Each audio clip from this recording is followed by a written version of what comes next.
Слава Україні! Героям слава! Слава Україні! Героям слава! Слава Україні! Героям слава! We have with us here today a variety of people that have come to show their support for Ukraine. This is a world issue, and we have all gathered here to make a stand against what is happening in Ukraine. And at some point in life, all of you have asked, how could people all around the world allow Hitler to do what he did? If you do nothing now, you have your answer. Russia imposes autocracy and communist ideals onto the people of Ukraine, trying to rid them of their freedom and way of life. Their democracy is threatened by a deranged leader, one who wishes to exterminate Ukrainian culture and autonomy. Vladimir Putin said that Ukraine shouldn't exist, meaning the Ukrainian people shouldn't exist. Doesn't that sound familiar? We saw the damage an unhinged dictator with a distinct mustache did 80 years ago. Are we really going to let an egg-headed man do the same today? The Ukrainian army has held one of the biggest armies at bay that commits unforgivable war crimes and breaks international law for the sake of destroying democracy, a thing we all know and love. The risk of losing this democracy is catastrophic, but the number of lives that are going to be lost is heartbreaking. My family in Ukraine, who are in their 60s, are literally digging a hole with a shovel in their floor to build a bomb shelter. The 10-cent increase in gas is a small price to pay to choke a regime that targets civilians and children because of its frustration in fighting the actual Ukrainian army. And as said in Galatians 6:2, carry each other's burdens, and in this way you will fulfill the law of Christ. The Ukrainian people will not surrender, but we must give them a chance to survive. And we have to stay together. We have to remember that. And I hope that all of us will do something before 1 million people dies, like that was happening during the Nazi. Everyone was watching that and waiting. And we got help and we got together, but it was just so late. And you know, we have seen a lot of things. We have survived communist regime.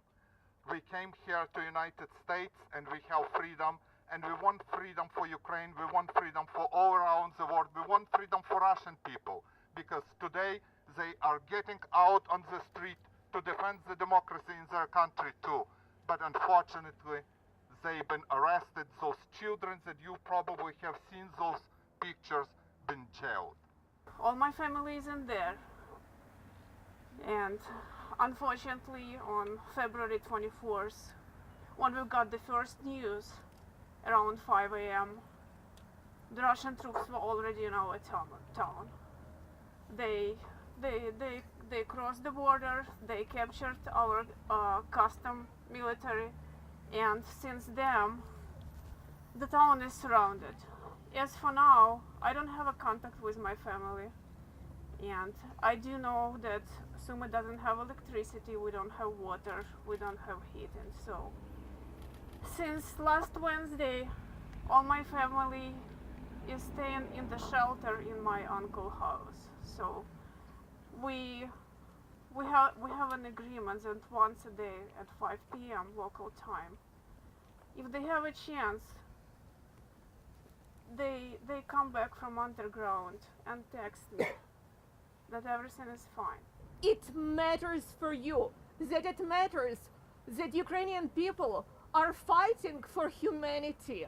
They are fighting for democracy. They are fighting for free Europe. They are fighting for a free world. Remember, like in Tolkien, Lord of the Rings, it's the army of Mordor that is advancing from all sides. And when you read the book, you wonder, they're not going to survive. How are they going to survive? It's impossible. No, it is possible when everyone comes together. So many people already watch the news, but it is important to make personal connections, to see people whose lives are really affected, whose family members have died, whose children are fighting in the war. It's really important to have that personal connection to the people, to understand what they're really going through. Україні!